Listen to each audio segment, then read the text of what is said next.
একটা জীবনে এত কিছু করা যায়? আরে আমার মিটিং প্রচারটা করতে দিন, তোমারে যা দিয়েছিল সে তোমারই দাম। ওদের আবার একজন নেতাকে দিলীপ ঘোষ, আমার গ্ল্যামারটা ধুয়ে ওরা জল খায়। আমি শুভেন্দু অধিকারী নই। আম যত পোক্ত হয়, যত পাকে, আমটা তত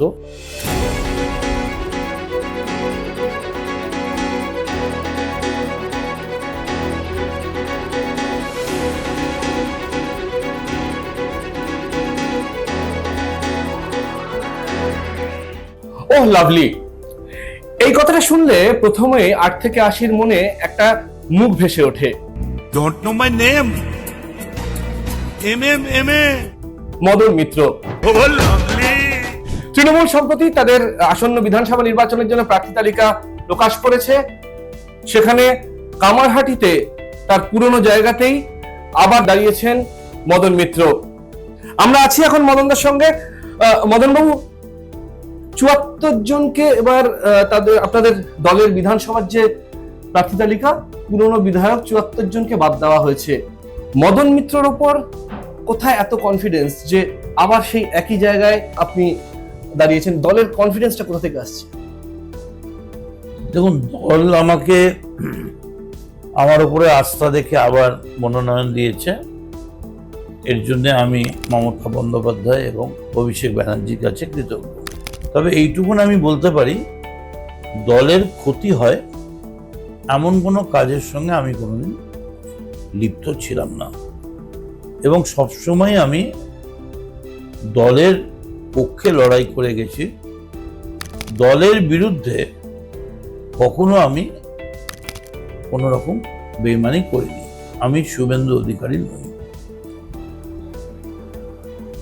দল আমায় যে মর্যাদা দিয়েছে, সেই মর্যাদা আমি একদম ইঞ্চিতে ইঞ্চিতে তার মূল্যায়ন করে সমস্ত শক্তি দিয়ে আমি চেষ্টা করব সেই মর্যাদার মূল্য দেওয়ার জন্য। আপনার যারা বিরুদ্ধে দাঁড়িয়েছেন তাদেরকে কোথায় রাখবেন? মানে বিজেপি বা সিপিআইএম প্রার্থী, তাদেরকে কিভাবে দেখছেন?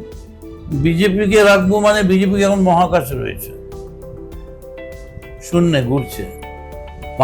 মাধ্যাকর্ষণ শক্তির টানে এখনো নিচে আসতে পারছে না। ওদের আবার একজন নেতাকে দিলীপ ঘোষ, তিনি বলেছেন গিরিশ পার্কের পরে ভবানীপুরের পরেই কামারহাটিতে মারামারি হবে। এই সমস্ত বাজে কথা বলছেন, অসভ্য কথা, বাচ্চাদের মুখে মানায়। আর এখানে সিপিএম থেকে যিনি দাঁড়িয়েছেন, তিনি এখানে আগে বিধায়ক ছিলেন। প্রচুর ভোটের ব্যবধানে জেতা সেই বিধায়ককে 2011-এ আমি এসে প্রথমেই মমতা বন্দ্যোপাধ্যায়ের আশীর্বাদে 28,000-এরও বেশি ব্যবধানে হারিয়ে দিয়েছিলাম। তারপরের ইতিহাস সবাই জানা, কিভাবে চক্রান্ত হয়েছিল আমাকে নিয়ে। 2016 এরা রটিয়ে দিয়েছিলেন, ও নেই, ও মরে গেছে, আর আসবে না। এমনকি আমার ফ্যামিলি সম্পর্কেও অনেক বাজে কথা বলা হয়েছিল, অসভ্য নোংরা কথা, যেগুলো ভদ্র লোকেরা বলে না।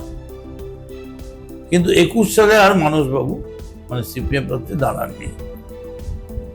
তিনি জানতে পেরে গেছিলেন, এবং আমি 11-তে যে 28,000 ভোটে জিতেছিলাম, তার থেকে আরো 10,000 ভোটে বেশি, 37,000 সামথিং ভোটে আমি ফেরত এসেছিলাম। মমতা বন্দ্যোপাধ্যায়, অভিষেক বন্দ্যোপাধ্যায় মিটিং করেছিলেন। ফলে এখন যত কম বলি ততই ভালো হয়। এক্ষুনি বললেন যে আপনার বিরুদ্ধে যে চক্রান্ত হয়েছিল সেটা সবাই জানে, এবং আপনাকে হেনস্থা হতে হয়েছিল প্রচন্ড ভাবে। এই পিরিয়ডটা কি আপনাকে আরো মানসিকভাবে শক্তিশালী তৈরি করেছে? খুব স্বাভাবিক। মানুষ যখন বিপদে পড়ে বা মানুষকে যখন চক্রান্তে বেঁধে ফেলা হয়, তখনই মানুষ সর্বশক্তি দিয়ে তার থেকে বেরোবার চেষ্টা করে। তখনই মানুষ নিজের শক্তিকে সংহত করে। আমিও তখন মানসিকভাবে নিজেকে আরো সংহত, শক্তিশালী করার চেষ্টা করেছিলাম। বিরোধীদের অনেকেই এখন বলেন যে মদন মিত্র, আগের মদন মিত্র নেই, সেই কারিশমা, সেই দাপট এখন আর দেখা যায় না। আত্মসমালোচনা করতে গেলে আপনি কি বলবেন, মানে নিজের সম্পর্কে কি বলবেন? না, বিরোধীরা অ্যাকচুয়ালি ওদের কোনো দোষ নেই। ওরা সবসময় আমাকে উত্তম কুমার, অমিতাভ বচ্চন এই লেভেলে দেখে এসছে। এখন অত বই তো আর আসছে না, সেই জন্য ওদের আসলে ওরা আমাকে এত বেশি ভালোবাসে, আমার গ্ল্যামারটা ধুয়ে ওরা জল খায়। এবং ওই যারা যারা বলে, আমি দেখেছি আমার সঙ্গে দেখা হলেই তারাই প্রথম বলে দুটো সেলফি তুলবে, ডান দিক থেকে বাঁ দিক থেকে, একটু কাঁধে হাত দাও। অ্যাকচুয়ালি সিপিএম বিজেপি আমার সম্বন্ধে কি বলে আমি ওরিড নই, আমি ওরিড রবীন্দ্রনাথ ঠাকুরের সহজ পাঠ নিয়ে। বিভিন্ন রাজ্যে এটা বাদ দিয়ে দেওয়া হচ্ছে ওই পাঠ্য তালিকা থেকে। বিদ্যাসাগর, বর্ণ পরিচয়, এর থেকে আমরা শিখেছি আমাদের মাতৃভাষা। মাকে মা বলতে শিখেছি, মা লিখতে গেলে ময় আকার মা। তো আমি এখন সেগুলো, আর আমি পলিটিক্সে মানুষ আমায় নিয়ে কি বলছে সেইটা সম্পর্কে খুব অবহিত থাকি। এবং যখনই শুনি কোনো মানুষ কোনো খারাপ বা কোনো ব্যাপারে দুঃখ পেয়েছে বা আমার ব্যবহারে, আমি সঙ্গে সঙ্গে তাদের কাছে যোগাযোগ করে হাত জোর করে ক্ষমা চেয়ে বলি, আমার কোনো ভুল যদি থাকে, আমার ব্যবহারে কোনো দুঃখ যদি পান আমায় বলবেন, কিন্তু আমার উপরে অভিমান করে চলে যাবে না। আমি আপনাদের চাওয়া মতো আমি নিজেকে চালাবার চেষ্টা করি। এরা কে কি বললো আমার কিছু যায় আসে না। এই ভোট প্রচারে বেরিয়ে সাধারণ মানুষের সাথে মিশছেন, কি কি বলছেন মানুষকে? তৃণমূলের নতুন করে তো কিছু বলার নেই, আপনার কি এজেন্ডা? কি বলবো বলুন, এই তো একটু আগে পুজো দিতে গেলাম, বলতে পারছি না লজ্জায়, মানুষকে পাটা পুড়ে যাচ্ছে, তার মধ্যে হাত চেপে ছবি তুলছে, খালি সেলফি উঠছে সেলফি উঠছে। যত বলছি যে আমি তৃণমূলের প্রার্থী, পুজো দোমশাই এগুলো রাখুন না, এই মনে আসছে ছবি তুলবো সেলফি, কাঁধে হাত রাখুন, মাথায় হাত রাখুন, পিঠে হাত রাখুন। আরে আমার মিটিং প্রচারটা করতে দিন, যে এই স্কাই ওয়াক মমতা ব্যানার্জি করেছেন 150 কোটি টাকা দিয়ে, এই করে পরে এগুলো সব আমরা জানি, কিছু বলতে হবে না, খালি ছবি তুলুন। আপনি সম্প্রতি সিনেমা করেছেন, আপনি গান করেছেন, আপনি মিউজিক ভিডিও করেছেন, কিন্তু আলটিমেটলি মদন মিত্র একজন রাজনীতিবিদ। আপনি যে সেলিব্রিটির কথা, যে কথাগুলো এক্ষুনি বললেন, যেভাবে মানুষ আপনাকে ঘিরে ধরছে, সেলফি তুলছে, সেটা সাধারণত সিনেমা আর্টিস্ট এদের ক্ষেত্রে হয়। দেখে রাজনীতিবিদ হিসেবে এইভাবে মানুষের ভালোবাসা পাওয়া, এটা আপনার কাছে কত বড় পাওয়া? বিরাট। এই কারণে তারা দৌড়ে দৌড়ে আসে, যেন মদন মিত্রর কাছে এলে অশ্লীল কুৎসিত বাংলা শুনবো না, মদন মিত্রর কাছে এলে রবীন্দ্র বিদ্যাসাগর শুনবো, নেতাজি শুনবো, মোহনদাস করমচাঁদ গান্ধীর কথা শুনবো, স্বামীজির কথা শুনবো। এগুলো হচ্ছে বাংলার ভাষার সব থেকে দামি চকলেট, সব থেকে কস্টলি সেন্ট। এর মাধুর্য, এর গন্ধে মানুষ মোহিত হয়ে যায়। এই যে মানুষ আমায় দেখলে আসে, আমি বুঝি ওরা খুব খুশি হলো, ছবি তুললাম, পিঠে হাত দিল, কিন্তু ওরা এটা বোঝে না যে আমাকে ওরা কতখানি দিয়ে গেল। আমি তখন ওদের বলি, তোমারে যা দিয়েছিল সে তোমারই দাম, গ্রহণ করেছো যত, ঋণী তত করেছো আমায়।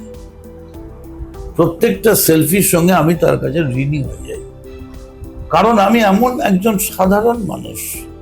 না मैं सुपरस्टार, ना मैं mega star, but I am twinkle twinkle little star, how I wonder what you are, up above the world so high, like a diamond in the sky.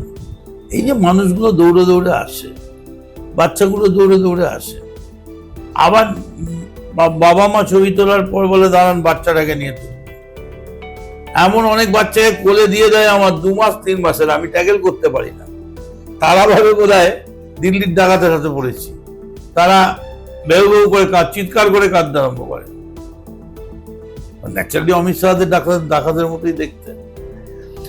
আপনি বরাবরই স্টাইলিশ, কিন্তু যত দিন যাচ্ছে তত আরো স্টাইল বাড়ছে, আরো কালারফুল হচ্ছেন। এটা কি খুব সচেতন ভাবে? না, এটা হচ্ছে একটা আমের সব থেকে বেস্ট পিরিয়ডটা হচ্ছে কচি আম। কারণ কচি আম ওই একটু বিট নুন দিয়ে খেতে টকটক, আমরা খাই, সবাই খায়, বিশেষ করে মেয়েরা ভীষণ পছন্দ করে। তারপরে আম পোড়া শরবত, আম পোড়া ঝোল। কিন্তু আমের আসল মিষ্টত্ব হচ্ছে আম যত পোক্ত হয়, যত পাকে, আমটা তত ল্যাংড়া থেকে শুরু করে যত আম, তেমনি একটা মানুষ, ধরুন একটা বই, উপন্যাস 100 বছর আগে যতখানি পপুলার ছিল, এখন তার থেকে বেশি পপুলার হয়ে গেছে।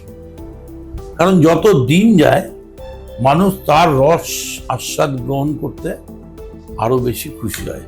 হতে পারে এটা যে হয়তো আমার জীবনে অনেক ভুল ছিল, যত বয়স যাচ্ছে সেই ভুলগুলো আমি বদলে নিচ্ছি, সেই ভুলগুলো হয়তো আমার চেঞ্জ হচ্ছে, সেই জন্য মানুষ বেশি ভালোবাসছে। যেমন আগের মদন মিত্র হলে আমি এখন একটা হয়তো পুরো একটা লাল রঙের সানগ্লাস, তার সঙ্গে সবুজ ডান্ডা দিয়ে পড়তাম, কিন্তু এখন যেটা পড়েছি আমার এই বয়সে এটাই মানায়। এই কারণেই মানুষ আমায় ভালোবাসে, যে বয়সে যেটা করা উচিত আর যার সঙ্গে যা করা উচিত আমি সেটা করার চেষ্টা করি।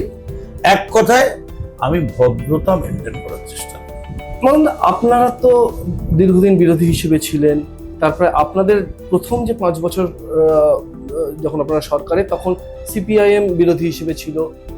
কিন্তু কি এমন হলো, মানে তারপরে যখন বিজেপির উত্থান হলো, বিজেপি যখন এলো বিধানসভায়, দেখা গেল অদ্ভুতভাবে বাংলায় একটা ধর্মের মেরুকরণ শুরু হলো। এটা বাংলার জন্য কতটা ক্ষতিকর, বাংলায় কতটা পিছিয়ে ফেলছে? বাংলা বলে নয়, সারা পৃথিবীর জন্য। এবং আজকে যে ইসরায়েল, ইরান, সেটাও কিন্তু এই ধর্মের মেরুকরণের জন্যে।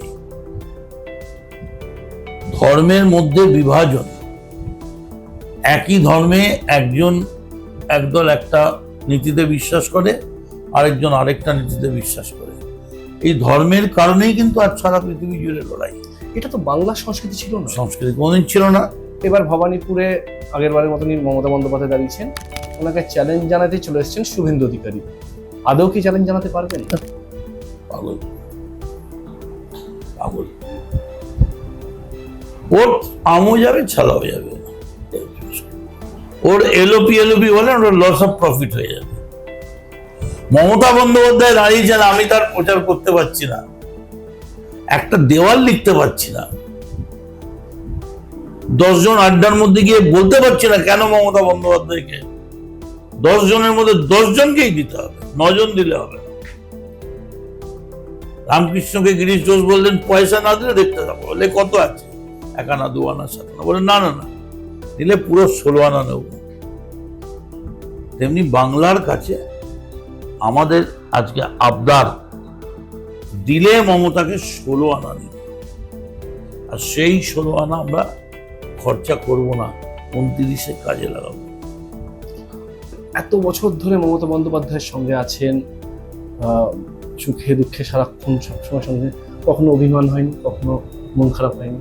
হ্যাঁ, খুব স্বাভাবিক, রক্ত মাংসের মানুষ। কিন্তু মন খারাপ হলেও এটা আমি জানি যে আমার জীবনের শেষ ইনিংস 2026, সেই দিনটাও কিন্তু মমতা বন্দ্যোপাধ্যায় আমার কথাই মনে রেখেছে। আমি সারা কামারহাটিতে যে কেউ দাঁড়াতে জিতত, উনি একটা জেতা সিট আমায় গিফট করেছেন।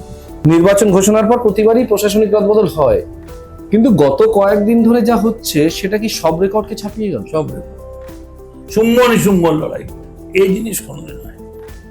মধ্যরাত্রে মহিলা চিফ সেক্রেটারিকে ধাক্কা, ছি ছি ছি ছি ছি ছি ছি।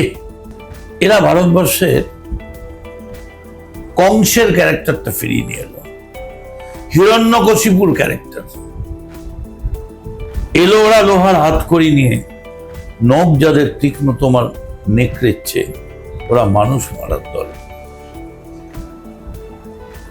বিজেপি কত খারাপ হতে পারে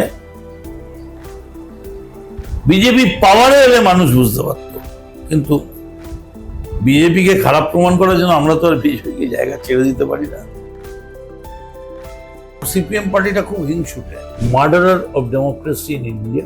মোদি নিজেদের ছাড়া কাউর ভালো করতে পারে না। Mamata leads janata, janata backs Mamata. মমতাকে যদি বিরোধী দলের প্রধান নেত্রী ঘোষণা করা হয়, ফলো করুন বর্তমান।